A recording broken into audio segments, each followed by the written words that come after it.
Subscribe करें और bell दबाएं ताकि कोई खबर रह न जाए।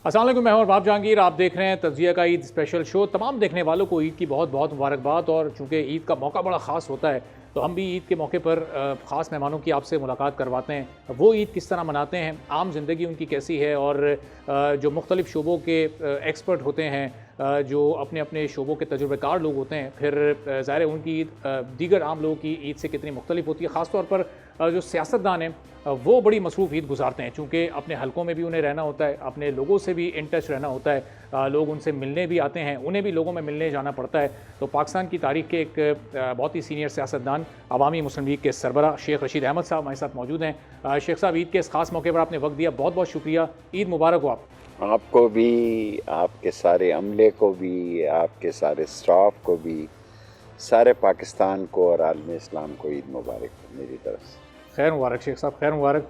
तो शेख साहब, ये वाली ईद या जो पिछली चंद ईदें गुजरी हैं जो कि सियासी मसरूफियत से इंतहाई भरपूर होंगी, और जो ज़रा बचपन में आपको लेकर चलते हैं तो उस वक्त की ईद कैसी हुआ करती थी, और फिर चलते चलते जो यहाँ तक आप पहुँचे हैं, तो मुख्तलिफ अदवार में जो ज़रा ईदें गुजरी हैं, कुछ यादें हमसे भी शेयर कीजिएगा। बचपन में तो जब हम बकरा लेने जाते थे तो मैं साथ जाता था, तो मुझे पसंद नहीं करते थे मेरे भाई, क्योंकि हम शेख हैं ना, तो हम ज़रा दुम्बे को ऊपर से हाथ डाल के देखते थे कि वज़न के लिहाज से ठीक है या, लेकिन मैं मैचिंग करता था दो दुम्बों की कि जिनका कलर जो है वो अट्रैक्टिव हो, जो खूबसूरत हों। सो इसलिए मेरे भाई मेरी माँ को कहते थे इसको नहीं लेके जाना, मैं कहता था तुम्हारी ऐसी की तैसी, तुमने मुझे क्यों नहीं लेके जाना। तो उस वक्त ख़ानदान इतना बड़ा नहीं था, और मैं सुबह सुबह अपने दुम्बे को चराने के लिए लियाकत बाग लेके जाता था, और वहाँ पे लड़के सुबह सुबह क्रिकेट शिरकेट खेलते होते थे, तो मैं ज़बरदस्ती बारी लेता था। बॉल तो मैं करानी आती नहीं थी, क्रिकेट भी नहीं खेलनी आती थी, तो मुझे एक दफ़ा लग गई लात पे, तो इसलिए मेरे चलने में बाज़-औक़ात फ़र्क आता है। उसके बाद ईद पे माँ थी, माँ तो सेवियाँ शेवियाँ और शीरमाल और ऐसी सारी चीज़ें बनाया करती थी, और जब हम नमाज़ पढ़ के आते थे तो घर में खाना तैयार होता था। तो माँ के मरने के बाद मैं सुबह माँ की कब्र पे जाता हूँ, और उसके बाद लियाकत बाग नमाज़ पढ़ता हूँ, और अब मैं ऊँट की कुर्बानी देता हूँ कई सालों से, 2 ऊँटों की, बाज़ का 3 भी कर देता हूँ, लेकिन मैं डिफ्रीज़र के लिए कुर्बानी नहीं कर देता कि भाई। अच्छा। और उसकी एक हड्डी तोड़ता हूँ, क्योंकि बहुत सारे लोग उसके ज़रिए जादू करते हैं। मुझे जब पता लगा आज से कई साल पहले कि उस हड्डी की बड़ी डिमांड है, तो कसाई भी हमारे पुराने ही होते हैं हमारे शहरों में, आपको पता। तो मैं उनको कहता था पहले ये हड्डी तोड़ो, ताकि ये बदमाश लोग कोई इसका नजायज़ फ़ायदा ना उठाएं। और फिर लाल हवेली बैठता हूँ मगरिब की अज़ान तक जी, और लोगों से ईद मिलता हूँ, और साथ साथ कुर्बानी जारी होती है लाल हवेली में। लेकिन ज़ाहिर है मेरा तो है कोई नहीं आगे पीछे के जिसकी तरफ भेजनी हो, जो भी लाइन में लगा होता है वो कुर्बानी उसको का गोश्त दिया जाता है। और ईद, पिछली ईद में तो बाज़ार में लोगों को कोई इतनी खुशियाँ नहीं थी, कोई इतना अच्छा बिजनेस नहीं हुआ, 60% लोगों का माल बचा रहा। तो शेख साहब, ये दुम्बे से ऊँट तक का जो सफ़र है, ये इसमें आपकी दिलचस्पी, इसमें आपका शौक़, जिस तरह वो बचपन में बरकरार रहता था जब आप दुम्बा लेने जाते थे अपने भाइयों के साथ, तो अब आज जब ऊँट लेने जाते हैं तो वही शौक़ होती है, वही शौक़ होता है, वही दिलचस्पी होती है। बहुत खूबसूरत हुस्न परस्त आदमी हूँ मैं, ऊँट भी जो सब में से खूबसूरत हो वो चुनाव करता हूँ। मैं नहीं देखता इसका वज़न कितना है, जवान हो, 2 दांत का हो और ख़ूबसूरत हो, वही दो ऊँट लेता हूँ, और ख़ुद लेता हूँ किसी को, क्योंकि लोग जो हैं वो वज़न पे जाते हैं, गोश्त पे जाते हैं, मैं नहीं जाता। तो शेख साहब, जिस तरह बचपन में दुम्बे को आप लियाकत बाग और गलियों में घुमाया फिराया करते थे, तो अब ऊँट को भी अब इस मौके पर ये पिछले चंद सालों में कोई इत्तेफाक हुआ कि लेकर घूमें? नहीं नहीं नहीं, लाल वैली के बाहर खड़े रहते हैं, 1-2 दिन लास्ट टाइम पे लाते हैं। दुम्बे तो पहले ही ले लेते हैं ना, क्योंकि बच्चा था तो मोहल्ले में मुकाबले होते हैं, और भी घरों में दुम्बे होते हैं, फिर सारे छोटे छोटे बच्चे इकट्ठे होकर दुम्बे एक दूसरे के लेकर निकलते हैं, ऊपर कपड़ा शपड़ा और माँ का दुपट्टा डाल के गोटा लगा के। तो वो तो बचपन का वक्त था जी। अब तो बस लाल वैली में ऊँट खड़े रहते हैं और कुर्बान हो जाते हैं। और पिछली ईद पर कितने ऊँट लाए थे और इस ईद पर आप कितने ऊँट लाए शेख साहब? पिछली पे 3 लाया था, इस पे 2। अच्छा, यानी वो महंगाई का जो असर है वो आप पर भी असरअंदाज हो रहा है किसी हद तक? नहीं नहीं नहीं नहीं नहीं, बाज़ का जोड़ी खूबसूरत होती है और तीसरा ऐसे ही आके काम ख़राब करता है। सही। तो शेख साहब, ये जो ऊँट की कुर्बानी आप करते हैं, इसकी कोई ख़ास वजह? क्योंकि हम देखते हैं बहुत सारे लोगों को शौक़ होता है बैल की कुर्बानी का, बछिया की कुर्बानी का, बकरों की कुर्बानी का, दुम्बे तो आपने भी खैर कुर्बान किए, तो ये ऊँट की क्या ख़ानदान बड़ा हो गया, ख़ानदान बड़ा हो गया। कुछ भतीजे बैल की देते हैं, कुछ दुम्बे 2-4 की देते हैं, क्योंकि भतीजे भांजे सब इकट्ठे होते हैं, तो फिर डिवाइड कर लिया। सो ऊँट मेरे हिस्से में आए, इसलिए मैं ऊँटों की करता हूँ। अच्छा, और फिर ख़ुद आपको खाने में भी ऊँट का गोश्त ज़्यादा अच्छा लगता है, या जब बचपन में जो दुम्बे की डिशेस खाया करते थे वो ज़्यादा मज़ेदार होती थी? उस वक्त क्या पसंद था और अब कोई पसंद में तब्दीली आई है? खाता तो मैं गोश्त ही हूँ जी। हाँ, मैं मटन को मुझे पसंद है, लेकिन ऊँट ज़रा सख्त होता है, लेकिन पुलाव शलाव में डाल के प्रेशर कुकर में खा लेता हूँ। एक ज़्यादा नहीं खाता। मटन मेरी कमज़ोरी है, मटन फूड का मैं एक्सपर्ट हूँ और दुनिया के सारे फूडों का मैं एक्सपर्ट हूँ और मुझे पता है कि अच्छा फूड कहाँ से, किस मुल्क में, किस जगह से मिलता है। सही। और एक साहब, जब जाते हैं मार्केट तो व्यापारियों से फिर कोई भाव ताव, कोई बार्गेनिंग वगैरह होती है? आपको देखकर लोग कोई 2 गुना 3 गुना 4 गुना रेट तो नहीं बढ़ा देते कि बस शेख साहब आए तो लेके ही जाएंगे, मुंह मांगे दाम वसूल कर लो? हम शेख होते हैं उनको पता होता है लेके तो जाएंगे, लेकिन हर आदमी की ख्वाहिश होती है कि हमें वो ऊँट दे ताकि उसकी फ़ोटो शोटो भी छप जाती है। और तकरीबन भाव पता ही चल जाता है, थोड़ा सा ही फ़र्क होता है, 1000-2000 रुपये।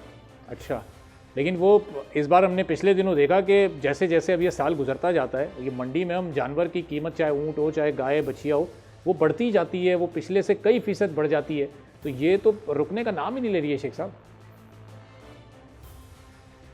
क्या करे जी, अब बेचारा किसान के पास क्या रह गया है? गंदम आपने उसकी नहीं उठाई, फसल बहुत अच्छी हुई, उसके पास रखने की जगह नहीं, बारिश हो गई, फसल, अब उसके पास जानवर ही है, वो उसका कुर्बानी का जानवर उसका एक सहारा है और उसको अच्छी मंडी की तलाश रहती है। वो इन्फॉर्मेशन कलेक्ट करता है किस शहर में भाव अच्छा चल रहा है, तो उस जगह अपने जानवर लेके जाता है।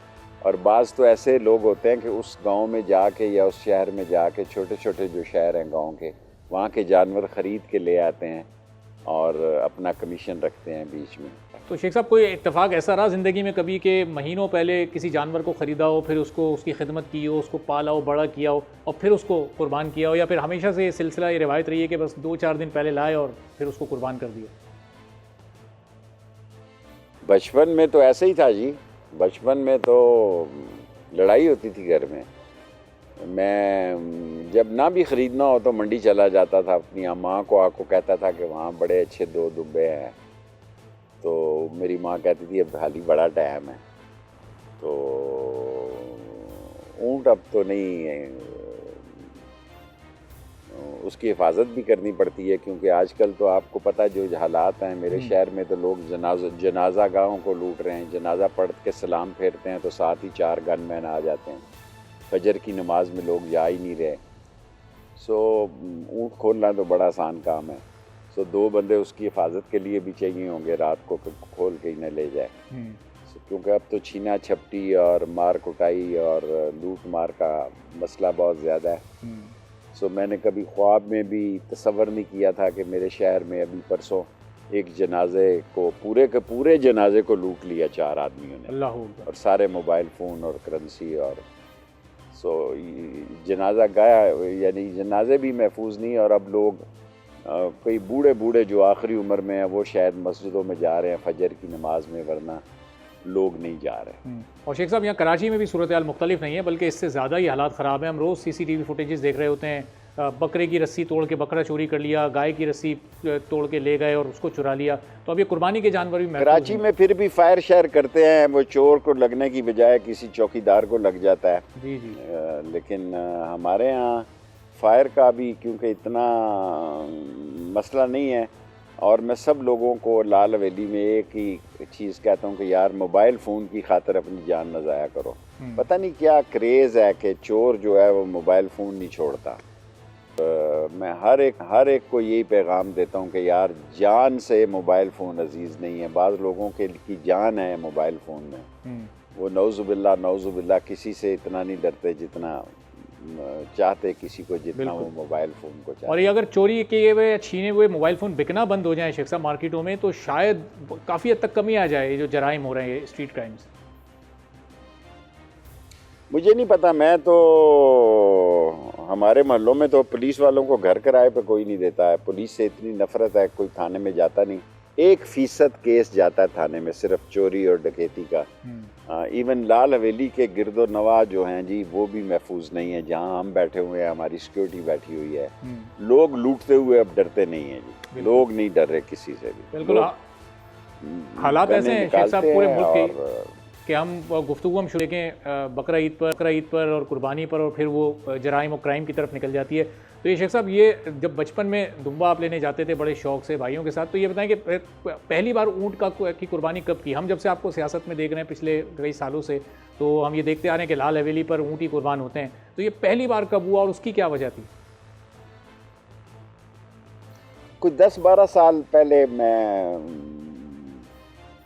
मैंने कहा ज़्यादा डिस्ट्रीब्यूशन हो जाए, बड़ा जानवर है, ज़्यादा गरीबों को जाए। क्योंकि मैं उन लोगों में से नहीं हूँ जो कुर्बानी का गोश्त बचा के और मुहर्रम की हलीम भी उससे बनाते हैं। सो कोशिश करूँगा कि 2 की बजाय 3 ही लूँ, क्योंकि काफ़ी हालात, मैं एक मुख्तसर तौर पर आपको कहना चाहता हूँ कि अगर आप मेरी बात को समझ सकते हैं कि मैं अपने महल्ले में नाकाम हो गया हूँ, क्योंकि मेरे महल्ले में पूरे महल्ले के गैस के मीटर उतार के लोग ले जाते हैं। अच्छा। और मैं हौसला हार इसलिए गया हूँ कि लाल हवेली के सामने भी अगर एक औरत पर्स लेके जाती है, 2 मोटरसाइकिल पे लोग आते हैं और छीनते हैं, कोई नहीं डर रहा किसी से। और ये जो एक नया कानून पैदा हो गया कि लोग पुलिस को रिपोर्ट नहीं कराना चाहते, वो कहते हैं यार एक नई मुसीबत में फंस जाएंगे। बिल्कुल। यानी पुलिस जो है वो बहुत बुरे तरीके से अपना एतमाद खो बैठी है। थानों में बेकार लोग बैठे हुए हैं, वैसे ही टाइम ज़ाया कर रहे हैं। तो शेख साहब, ये जो खुशू खुजू है, जो जज्बा आपकी कुर्बानी में या आपकी कुर्बानी के पीछे छुपा हुआ है, ज़ाहिर है असल फ़लसफ़ा भी कुर्बानी का यही है, लेकिन आजकल हमारा ये माशरा इस जज्बे से क्यों इतना दूर होता जा रहा है? ये रियाकारी हम में क्यों आ गई कि हम बड़े बड़े जानवर लाते हैं, उनकी वीडियोज़ बनाते हैं, उसको हम सोशल मीडिया पर पोस्ट करते हैं, उस पर लाइक्स आते हैं, उस पर व्यूज़ आते हैं। तो ये क्यों ये चीज़ हमारे माशरे में इतनी ज़्यादा फैलती जा रही है? हम तो नहीं करते, अगर कोई करता है तो अच्छा है, ज़रा कंपनी की मशहूरी का मुकाबला भी हो जाए। अगर ऐसी चीज़ों का कोई मुकाबला करता है, हम नहीं करते, हम तो नहीं करते। अगर कोई लोग करते हैं तो कोई बात नहीं। अगर मुकाबले में ज़ाहिर है को और देखकर शौक़ बढ़े तो कोई हर्ज नहीं है, लेकिन हम नहीं ऐसा काम करते। और ये जिस तरह आपने कहा, बड़ी अच्छी बात की कि आप तो पूरा का अगर पूरा सोशल मीडिया में हर गंदी चीज़ छप सकती है जी, अगर सोशल मीडिया में हर गंदी चीज़ छप सकती है, तो अगर कुर्बानी का जानवर भी छप जाए तो कोई हर्ज नहीं है। बिल्कुल सही है। और वो जो डीप फ्रीज़र और फ्रिज लोग भर लेते हैं अपने घरों में, और नए नए डीप फ्रीज़र फ्रिज बाकायदा इस बकरा ईद के मौके पर लेते हैं, ज़रा उनको भी कोई हिदायत करें, कोई पैगाम दें कि वो भी आपसे सीखें किस तरह आप पूरा गोश्त गरीबों में तकसीम कर रहे हैं। दरअसल अब देखें ना जी, टीवी बिकने ख़त्म हो गए हैं। जो टीवी की दुकानें थी उन्होंने भी फ्रिज रख ली हैं और एसी रख ली हैं। ये एक नई फ़ज़ा बनी है कि लोग टीवी नहीं ख़रीद रहे। और इवन के औरतों के जहेज़ में जो टीवी एक लाजमी अंसर होता था, कहता था कि जो दुल्हन आई है 50 इंच का टीवी लेके आई है, वो भी अब टीवी की जगह मोबाइल फ़ोन ही लेके आती है। सो एक नया क्रेज़ पैदा हुआ है कि जहेज़ में से भी टीवी का नाम आउट हो गया। सही। और जितनी टीवी की दुकानें थी वो सारी एसीज और फ्रिजेस में बदल गई हैं। फिर टीवी ने कुर्बानी दे दी आपसे। हाँ जी, टीवी की कुर्बानी हो गई जी। शहरों में घरों में कोई टीवी नहीं देखता जी। सही। और ये ज़ाहिर है चूँकि आप वैसे ही ईद शो कर रहे हैं। हाँ ये बाद में आपको पता लगेगा खाल भी नहीं बिकी, कसाई भी नहीं मिला, हाँ। और पाए भी किसी ने सही तरह बना के नहीं दिए। तो हमारे यहाँ तो फ़ज़ा बदल गई है जी। जिस बंदे के पास देखो या पिस्तौल है और या मोबाइल फ़ोन। बिल्कुल सही। बंदे की लाज़िम व मलजूम जो दो पर्सनैलिटियाँ रह गई हैं कि एक तरफ उसकी जेब में पिस्तौल है, दूसरी तरफ मोबाइल फ़ोन है। बिल्कुल ठीक, बिल्कुल सही। तो शेख साहब ये कुर्बानी पर ज़ाहिर है कसाईयों का बड़ा काल पड़ जाता है, ख़ासतौर पर पहले दिन दूसरे दिन वो एक एक कसाई ने कई कई बुकिंग्स पकड़ी हुई होती हैं। तो ये आप लोगों के पास आपका कोई अपना अमला है या आप भी कसाई को हायर करते हैं कुर्बानी के लिए? ऊँट के लिए बड़ा एक्सपर्ट कसाई की ज़रूरत होती है। ख़ानदान से चले आते हैं जी, उनके बाप दादे और उनकी औलाद। हमारे जो कसाई होते हैं वो किसी और का काम नहीं करते जी, क्योंकि माशाल्लाह काफ़ी फ़र्द हैं घर के, तो फिर वो हमारे साथ ही एंगेज रहते हैं। अच्छा। वो किसी और का काम नहीं पकड़ते जी। और वैसे भी गुर्बत इतनी है कि कोई आज ले आता है कुल्हाड़ी शुलाड़ी और छुरी, खालों की भी कीमत अच्छी नहीं लगती। अगर ज़ख्मी खाल हो तो कोई फ़र्क नहीं पड़ता, खैर है, कुर्बानी हो जानी चाहिए, खून बह जाना चाहिए। और शेख साहब ये जो गोश्त जो बनता है फिर वो अपनी निगरानी में आप बनवाते हैं, वो किस तरह, कहाँ की बोटी छोटी रखवानी है, कहाँ की बड़ी, कौन सी हड्डी कैसे निकलवानी है? कुछ चीज़ नहीं बनवाता जी, कुछ चीज़ नहीं बनवाता। जो मेहमान आते हैं उनके खाने का प्राइवेट पुलाव शलाव का वो अलहदा, उसमें वो गोश्त नहीं डाला जाता, ना वो पक सकता है। अच्छा, इतनी जल्दी। तो फिर वो जो खाने का एहतमाम है इसका मतलब वो अलग से होता है। तो मेन्यू क्या होता है शेख साहब ईद पर लाल हवेली में किस तरह के पकवान तैयार किए जाते हैं? एक ही पकवान होता है जी, चावल और सालन, बस। एक चावल की जितनी भी देगें लगे, 2 लगे 3 लगे, और एक आधी शोरबे की देग होती है, और जर्दा होता है साथ। तो ये पंजाब हुकूमत की जो वन डिश वाली पॉलिसी है शेख साहब, क्या उस पर अमल कर रहे हैं आप, वन डिश वाली पॉलिसी पर? आगे पंजाब हुकूमत की पॉलिसी को कौन पूछ रहा है जी। जी वो क्या कहते हैं कि जिनको पीने का सलीका था वो तो प्यासे हैं कतील, जो भी कम ज़र्फ़ थे इस दौर में मैखार हुए। ये कम ज़र्फ़ लोगों का दौर है, इनको कौन पूछता है इनकी बातों को। ठीक है। तो अब शेख साहब ये ज़ाहिर है कि एक लंबे अरसे से आप सियासत में, आपने अपनी जमात भी बनाई है, दीगर जमातों के साथ और हुकूमतों के साथ भी आप चलें, तो ये जो अगर हम ज़रा पाकिस्तान की पिछली 75, 76, 77 साल तारीख़ की बात कर लें, कौन सी सियासी जमातें या कौन से ऐसे लीडर्स हैं जो कि आपकी नज़र में आपको बड़े पसंद हैं कि हाँ यार इन्होंने बड़ा बेहतरीन काम किया अपने अपने दौर में? देखें जी, मैं तो उनको बेहतरीन कहूँगा जिनसे मेरी बहुत दोस्ती थी। मुशर्रफ से मेरी सारी रात की दोस्ती थी, और जुनेजो साहब 2 मेरे पसंदीदा प्राइम मिनिस्टर हैं जी। और ज़िंदगी में मैंने जुनेजो वाहिद ऐसा शख्स देखा है जो शाम को घर का, एक दिन ऐसा हुआ कि वो साहब देख रहा था, उसने कहा साईं ये गलत तो नहीं लिखा? मैंने कहा जी क्या लिखा है? उसने कहा जी कि ये 8 किलो गोश्त है। उसने उसी वक्त उसको 3 कर दिया। और मुशर्रफ की ज़ियाउल हक के साथ लड़ाई जिसलिए शुरू हुई कि ज़ियाउल हक 50 कालीन लेके जाना चाहते थे तोहफे में, तो मेरे सामने उन्होंने 0 हटा दिया। अच्छा। मैंने कहा साईं क्यों ऐसी बात करते हो? उन्होंने कहा 5 कालीन बहुत हैं गिफ्ट के लिए, वहाँ धक्के खाते हैं कालीन, 50 कालीन दे। सो बाज़ सियासतदान बड़े दिल के होते हैं, बाज़ कंजूस होते हैं, बाज़ खाने के अकबर बुकटी जैसे बड़े मेरी तरह शौकीन होते हैं, टेबल भरे होते हैं, और बाज़ बादशाह खान जैसे जो है रेडियो और शतूत पे गुजारा करते हैं। सो इस मुल्क में रंग रंग के ही लोग हैं, और हर शख्स का एक अपना शौक़ है खाने का। बिल्कुल।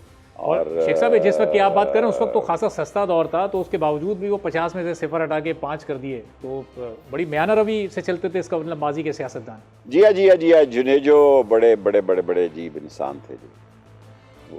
वो अगर अपने घर का गोश्त 8 किलो से 3 किलो कर सकते हैं। मैंने कहा साईं ये क्या किया? उसने कहा मैं भिंडी खाता हूँ और सब्ज़ी खाता हूँ, मेरी एक बेटी और एक बेटा है, वो क्या करेंगे? 3 किलो गोश्त खाएंगे वो। और मुझे उन्होंने कहा कि मेरे घर अखबार अगर आ जाते हैं तो मेरे दफ्तर मत भेजा करें। सो लोग जनेजो साहब खर्च पे बड़ा कंट्रोल रखते थे। शेख रशीद साहब हमारे साथ मौजूद हैं, एक छोटा सा ब्रेक लेते हैं, ब्रेक के बाद वापस आएंगे, गुफ्तगू को यहीं से शुरू करेंगे।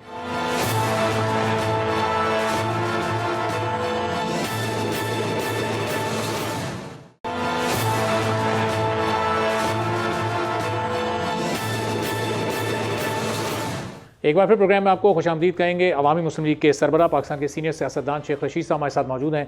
तो शेख साहब, ज़ाहिर है कि ये वो दौर था कि जब बड़ा सस्ता दौर था, उस वक्त सोशल मीडिया नहीं था, टीवी वगैरह भी उतना ज़्यादा नहीं, चैनल्स नहीं थे, एक सरकारी टीवी हुआ करता था।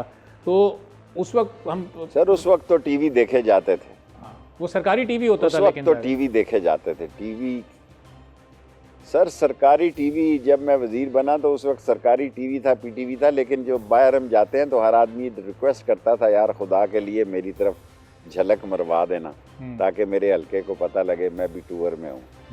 उसके बाद जब क्रेडिट तो मुशर्रफ को जाना चाहिए, उसके बाद मुझे जाना चाहिए। हमने सारे लाइसेंसेस ओपन कर दिए। बिल्कुल।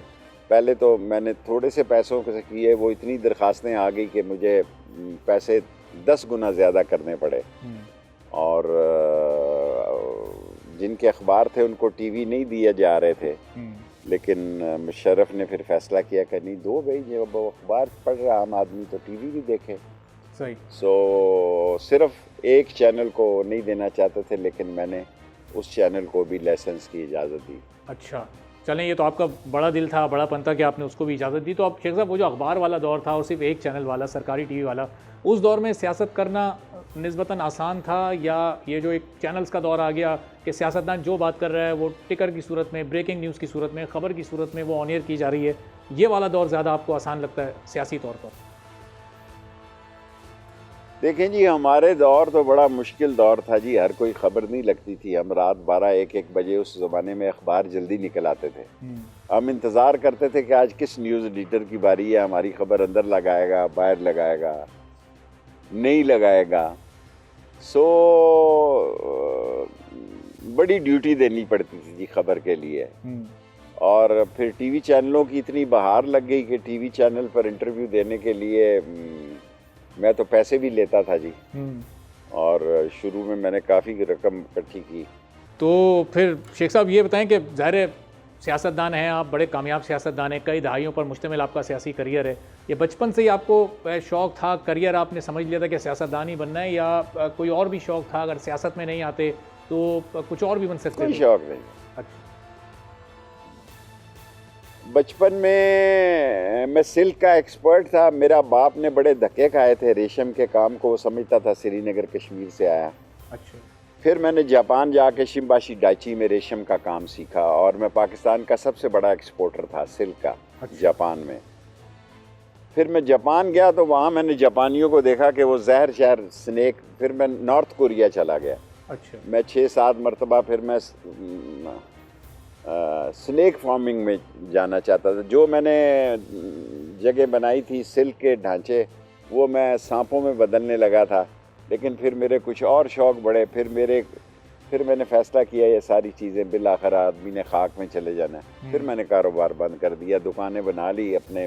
मेरी माँ मर गई, बाप मर गया, तो मेरे हिस्से का जो घर का हिस्सा आया उसकी दुकानें शुकानें सराफा बाज़ार में बना ली। और ज़मीन भी, जो फार्म था सिल्क फार्म मेरा, वो काफ़ी कीमती हो गई। तो मुझे फिर काम का, अकेली मेरी जान थी, आगे पीछे है को एक सिगार का खर्चा है, वो भी आपने फ़ोन पे कहा बंद कर दो, मैंने हुजूर हाथ जोड़ के बंद कर दिया, रख दिया। नहीं सर, ये तो आपका बड़ापन है सर, कि आपने, आपकी ज़रा नवाजी है कि आपने उस दरख्वास्त को माना, क्योंकि वो टीवी के भी कुछ प्रोटोकॉल्स होते हैं ज़ाहिर है, तो वो हम भी अपनी जगह मजबूर हैं। तो शेख साहब, ये आपको पता है कि पाकिस्तान में तो एक्सपोर्ट का जो काम है वो हमेशा से पाकिस्तान की ज़रूरत रहा है। इस वक्त भी पाकिस्तान को इस मौशी मंझधार में एक्सपोर्ट्स बढ़ाने की ज़रूरत है। तो कुछ लोगों को आपने ट्रेन किया है जो जिस काम में आप एक्सपर्ट थे, कि वो भी फिर ये सिल्क की एक्सपोर्ट करें और इससे ज़रा डॉलर्स पाकिस्तान आए? मैं स्पोर्ट्स मिनिस्टर था जब हमने वर्ल्ड कप जीता। मैंने नवाज शरीफ को कहा मैं जाऊं। वो उस वक्त भी इमरान खान को पसंद नहीं करता था। उसने कहा छोड़ परे, तू क्या करने जा रहा है। मैंने टिकट करा ली थी। वज़ीर के बाहर जाने के लिए प्राइम मिनिस्टर की अप्रूवल ज़्यादा ज़रूरी होती है। तो प्रिंसिपल सेक्रेटरी वहीं बैठे थे। कहता पुत्र हुण तू मैनू फाइनांस चो पैसे कढ़ा के दसी ना। सो फिर मैं नहीं गया। हमने जब ट्रॉफी जीती वो, तो I was a sports minister. जब इमरान खान कप्तान था तो मैं स्पोर्ट्स मिनिस्टर था उस क्रिकेट टीम का भी। अच्छा, तो शेख साहब आज तो देखें कहीं कोई मैच होता है, कोई ट्रॉफी ना भी जीती हो, सिर्फ टीम पार्टिसिपेट करने जा रही होती है, वहाँ चेयरमैन पीसीबी, वहाँ दीगर वज़रा, वहाँ और गवर्नमेंट ऑफिशियल्स, वो एक लाइन लगी होती है, कोई 40-40 50-50 रुकनी वक्त जा रहा होता है सिर्फ मैचेस को देखने के लिए, और आप वजीर होते हुए भी नहीं जा सके। सर जी हम कौम नहीं है, हम जुमा बाजार हैं। Sorry Friday market. इस कौम ने तबाह कर लिया है अपने हाथों से अपने आप को, इसमें कोई कसूरवार नहीं है। इस कौम ने तबाही का कोई मौका नहीं छोड़ा।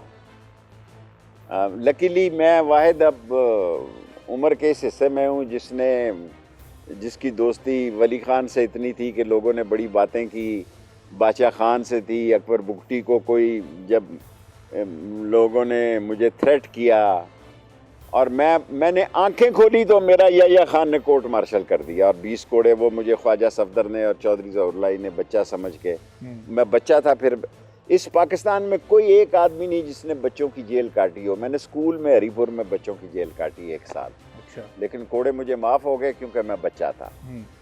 सो पाकिस्तान में अब तो ख़ानदानों की हुकूमतें हैं, ख़ानदानों की हुकूमतें चल रही हैं या कोई और हुकूमत भी चल रही है, चल तो उन्हीं की हुकूमत रही है, ख़ानदानों का नाम चल रहा है।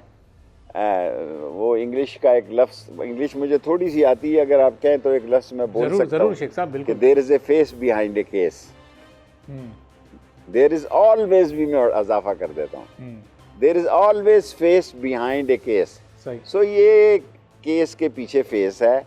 सो इस पे हम चल रहे हैं, कुर्बानी जो देंगे, और आप कहेंगे तो आपकी तरफ भी एक रान भेज देंगे। अरे नहीं सर, जज़ाकल्लाह। नहीं सर, बहुत शुक्रिया शेख साहब। वो जिन लोगों का हक है वो उन तक पहुँचे बेहतर तरीके से, तो बड़ी अच्छी बात है। अब शेख साहब ये जब आपने कहा उन्हीं तक पहुँचेगा जी, हक किसको मिला जी? जी जी बिल्कुल, किसको हक मिला जी? हर दौर में सर कटते रहे अहले वफा के, हर दौर में होती रही ताकत की परस्तिश। हर दौर में एक मार का करबो वला है, हर दौर यजीदों का तरफदार रहा है। किसको हक मिला है? ये जो कौम की तबाही गरीब को हक मिलता है जी, चांटा नहीं कोई मारता गरीब। बिल्कुल। और कौम को ही आपने कहा कि वो ज़ाहिर गरीब को चांटा नहीं कोई मारता। गरीब कहे चौक में मुझे चांटा मारो तो कहेंगे कितने पैसे देगा। सही। तो शेख साहब ये पाकिस्तान का असल में बुनियादी मसला आपकी नज़र में है क्या, और उसका हल क्या है? चूँकि आपने कहा कि कौम तबाह हो चुकी है और इसकी तबाही का कोई जिम्मेदार नहीं है, कैसे ये तबाह हुई है और बुनियादी मसला क्या है पाकिस्तान का? एक लाइन में बताऊं, मसाइल ज़्यादा लोग असम्बलियों में नहीं जाते। सही। तो शेख साहब चले मैं उस सवाल को अपने रिफ्रेश करता हूँ। जो 3 पार्टियों की एक दौर इन्होंने अपना देखा, पीपल्स पार्टी, फिर मुस्लिम लीग नून, फिर पीटीआई, तो अगर 10 में से आपको इनको नंबर देने हो तो पीपल्स पार्टी को 8 से 13 तक, फिर 13 से 18 तक नून को, फिर 18 से 22 तक पीटीआई को, कितने नंबर देंगे आप 10 साल उनकी कारकर्दगी पर? देखें जी, इस वक्त तो पीटीआई का नाम है और उसी के नंबर है। एक वक्त था, मैं एक पार्टी का लीडर था, इमरान अकेला, इमरान खान दूसरी पार्टी के लीडर थे। उस वक्त तहरीके क्या इस्तकलाल नाम था उनका, तहरीके इंसाफ नहीं था कोई, और एक हमारे क्या नाम है उनके, ताहिरुल कादरी साहब। हम 3 लीडर थे जी, और तीनों की पार्टियां थी 3, और तीनों की एक ही वोट थी। सो अब तो इस वक्त तो मेरा मतलब है जादू जो सर चढ़ के बोले, इस वक्त तो इमरान खान का जादू सर चढ़ के बोल रहा है। बाकी तो 45 और 47 की लड़ाई है। 45 वाले भी रो रहे हैं और 47 वाले भी रो रहे हैं। सही। तो शेख साहब ये यकीन जाने कि ना 45 वाले खुश हैं ना 47 वाले खुश। और हालात ही ऐसे मुल्क के, तो ज़ाहिर चलें वो तो अप्रैल 2022 में जब अदम एतमाद कामयाब हुई तो उसके बाद इनका जादू चला। जब तक ये हुकूमत में थे तो उस वक्त जो इनकी कारकर्दगी थी, अगर उसका मवाजना आप पिछले अदवार से करें तो वो बेहतर थी नून लीग और पीपल्स पार्टी के दौर से, या बस अगर ये असेंबली अपनी मुद्दत पूरी करती तो ये भी गए थे काम से? सर ऑफ कोर्स बेहतर थी। मैं इसलिए नहीं कह रहा कि मैं 17 दफ़ा वज़ीर रहा हूँ, लेकिन कोई इमरान खान ने मेरी मिनिस्ट्री में मुदाखलत नहीं की। सिर्फ थोड़ी सी मेरी टुक टाक शहजाद अकबर के साथ लगी रहती थी, और कुछ लोग होते हैं कान भरने वाले, जुल्फी बुखारी टाइप के, और लेकिन ऑन ओथ इमरान खान ने कभी मुझे कॉल नहीं किया कि ये गलत हुआ है, ये ठीक हुआ है। मैं कैबिनेट में ले जाता था, उस पर बहस होती थी, अगर ठीक होता था। मैं मंडी के भाव बताता था, लोग कहते थे ये करियाने का मिनिस्टर है, वजीर दाखिला नहीं है। जब मैं गरीब की बात करता था तो एक दो ऐसे वजीर है वो कहते थे आ गया करियाने का वजीर। सही। तो शेख साहब, आपकी अपनी जो जमात है अवामी मुस्लिम लीग, उसके टिकट पर आप इलेक्शन लड़ते भी रहे, आप ही के दम से वो ज़िंदा है और आप कामयाब भी होते रहे, उसका अब क्या मुस्तकबिल है? और पाकिस्तान की एक नेशनल लेवल की जमात क्यों नहीं बन सकी वो बैन मुल्क की सतह पर? हमने तो किसी की रिक्वेस्ट करने की बजाय अपनी पार्टी 15-20 साल से बनाई हुई है, उसी पे खड़े होते हैं, उसी पे जीतते हैं, उसी पे हारते हैं। हमने बनाई नहीं मुल्क की सतह तक, बस रखी है कि किसी को कहना ना पड़े, इंडिपेंडेंट रहें। हम इमरान खान के साथ हमारे तल्लक हैं, दोस्ती है, सलाम दुआ है, उसी एक बंदे के साथ है और किसी बंदे के साथ हमारी हेलो हाय नहीं है, सो आज़ाद हैं। तो शेख साहब, इसको आप वसअत क्यों नहीं देना चाहते, एक्सपेंड क्यों नहीं करना चाहते सूबाई सतह पर या मुल्क की सतह पर? मुख्तलिफ शहरों में इसके लोग हों, ऑफिस हों, पूरा एक तंजीमी स्ट्रक्चर हो, ऐसा इतना माल नहीं है ना जी, इतने हमें किसने पैसे देने हैं? ये सारी पार्टियां बुनियादी तौर पर जब बनती हैं तो इसके पीछे एक फेस होता है, एक बैंक होता है, लोकल हो, इंटरनेशनल हो या ओवरसीज़ का हो, एक बैंक होता है। सो खर्चा होता है। सो हमने कभी खर्चा भी नहीं किया, ना इलेक्शन में और ना ऐसे वैसे। तो शेख साहब, अवामी मुस्लिम लीग के पास फेस तो आपका है, लेकिन ज़ाहिर बैंक की कमी है। अगर ये बैंक कहीं से कोई किसी बैंक का इंतज़ाम हो तो फिर ये इरादा है आपका इसको एक्सपेंड करने का? अब तो नहीं है जी, now I am 70 years old, अब तो नहीं है। सही। और शेख साहब, अगले 10 साल में आप पाकिस्तान को कहाँ देख रहे हैं? सियासी एतबार से, मौशी एतबार से, क्या तरक्की की कुछ मनाजिल पाकिस्तान तय कर सकेगा? मैं 2 महीनों में पाकिस्तान को मसाइल में देख रहा हूँ। अच्छा। 2 महीनों में पाकिस्तान को, अब मैं सोच के बोलने लगा हूँ ताकि कोई ऐसा जुमला ना बोलूँ जो आपके लिए मुश्किल हो। जी जी, मैं मसाइल के समुंदर में देख रहा हूँ पाकिस्तान को, और किसी को ये अहल नहीं समझ रहा कि वो मैं 8 घंटे लाल हवेली बैठने वाला 1 घंटे बैठता हूँ अब, और वो भी मैं बोझल हूँ, क्योंकि लोग कोई आके कहता है कि जी बच्चे की फीस नहीं है, कोई कहता है बिजली का बिल नहीं है, कोई आके कहता है कि ऐसा चो को कहो मेरा फलाना, खुद वो जाना नहीं चाहता। मैं 2 महीने जी, जून 30 से 10-15 दिन और मुझे और इजाफा दे दें, ये मैं मसाइल का, आफत का, इक्तसादी तबाही का, माशी तबाही का, कुर्बानी के बाद कुर्बानी का, कुर्बानी के बाद कुर्बानी का हालात देख रहा हूँ। 30 जून के बाद 15 दिन और दे दें, 45 दिन के अंदर अंदर मैं इस मुल्क में ये हालात नहीं चल सकते सर। मैं नाकाम हो गया हूँ। आपके प्रोग्राम में तस्लीम कर रहा हूँ कि मैं अपने महल्ले और गली में नाकाम हो गया हूँ जी, क्योंकि मुझे तसव्वुर नहीं था कि लोग इस तरह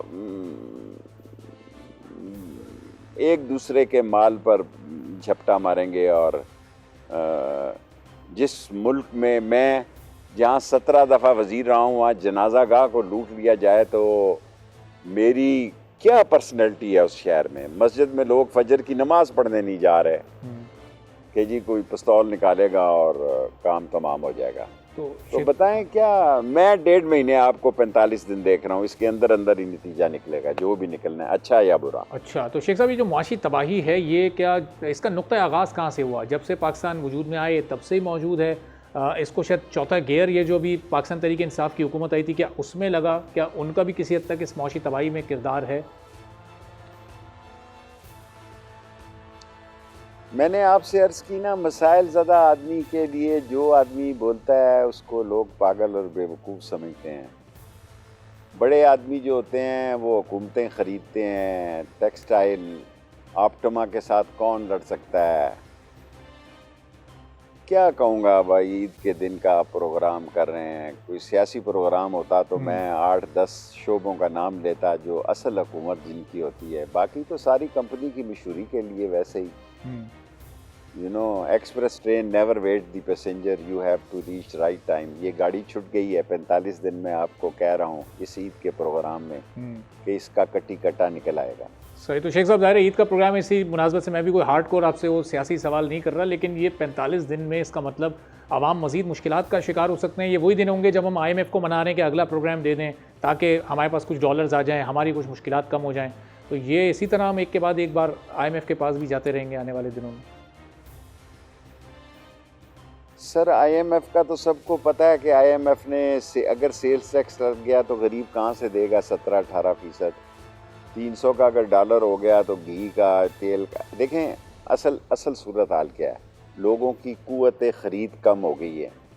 अगर मैं अपने शहर के कीमती बाज़ारों में बताऊं कि लोग जो है, मेरे पास जो केस आ रहे हैं कि बंदा किराया नहीं दे सकता, वो कहता है कि 2-3 महीनों की छूट दे दो।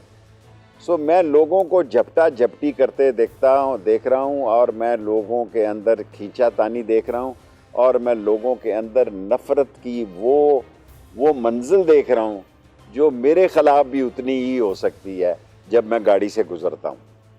सही। अब शेख साहब, एक आखिरी सवाल, ज़ाहिर ईद का मौका है, तो क्या पैगाम है पाकिस्तानी कौम के लिए आपके पास इस ईद के मौके पर, और जिन हालात से इस वक्त हमारा मुल्क दो चार है? देखें जी, मैं तो आपसे यही कहूँगा, सब्र से काम लें, अल्लाह से मदद मांगें, तहज्जुद की नमाज़ पढ़े मुसलमान। तहज्जुद की जो 5 भी बड़ी फ़र्ज़ हैं इस मुल्क में, जो एक दूसरे के ख़िलाफ़ हम आमने सामने माशी जंग जो शुरू हो चुकी है, माशी जंग मैं कहता हूँ कि लोग किसी की गाड़ी को भी नहीं देखना चाहते। लोग किसी के मामलात में, लोगों ने, आखिरी सवाल आपने कहा, 80% लोगों की दुकानों में जो उधार माल लोग देते थे अब वो उधार भी नहीं दे रहे। जो कपड़ा उधार मिलता था मुल्तान से, गुजरांवाला से, कराची से, वो उधार भी नहीं भेज रहे क्योंकि अगली शिपमेंट के ये पैसे नहीं दिए जा सक रहे। सो इसलिए मैंने आपको कहा 30 दिसंबर के बाद आप 15 से 20 दिन और दे दें, 45 दिन दे दें, 30 जून के बाद। और अगर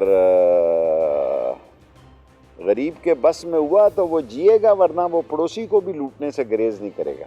ठीक है, सही। बहुत बहुत शुक्रिया शेख रशीद अहमद साहब, सरबराह अवामी मुस्लिम लीग पाकिस्तान के सदर हमारे साथ मौजूद थे। इसी के साथ नाज़रीन, तजिया के ईद स्पेशल से इजाज़त दीजिए। अल्लाह हाफ़िज़।